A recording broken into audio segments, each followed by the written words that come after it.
Hello my friends, welcome back to the YouTube channel that I'm in charge of, so I can talk about whatever pretentious nonsense that I've had on my mind recently.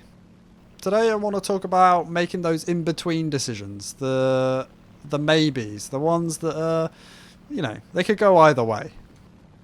I'm not really sure where I first heard this idea, but when you're thinking about those maybes, just have in your head 80 summers, because that's all you got.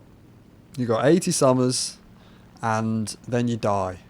And then all of the things that you said no to could have been something cool.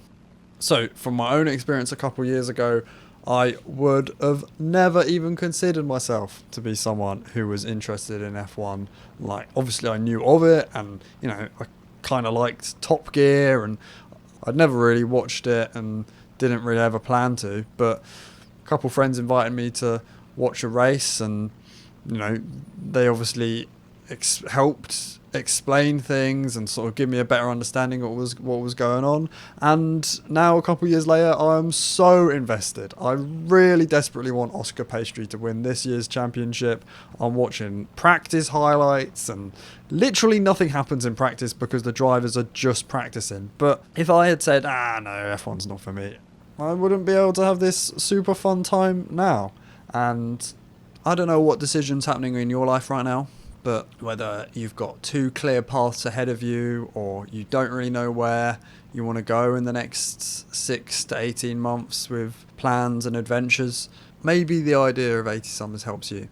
A very close friend right now, he has made a decision to leave a job that is very comfortable. I think most people wouldn't be brave enough to do what he has done. An opportunity has come up that potentially could take him further. Maybe it doesn't work out, but that's equally a risk with staying where he currently is. There's no guarantees. A super comforting idea when you're having to make a decision and you've got two paths in front of you. Very, very often, there's only a limited number of decisions that you can't come back from. Almost everything, you can walk down the first path and realize this is the wrong direction, walk back, come back to that fork in the roads and choose that other option.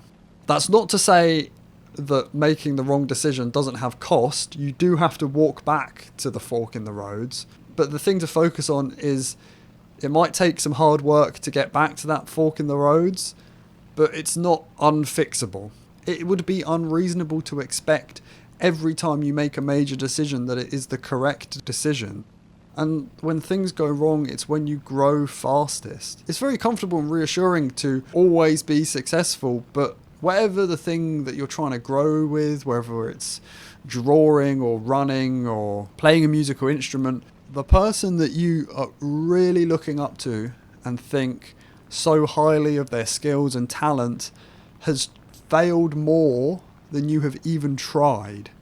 I find that to be such a freeing idea, because it allows you to grow on your own terms and gives you the space to only compare yourself to yourself yesterday without worrying about how good anyone else is at the thing that you're interested in. All that matters is that you are trying and that you are getting better.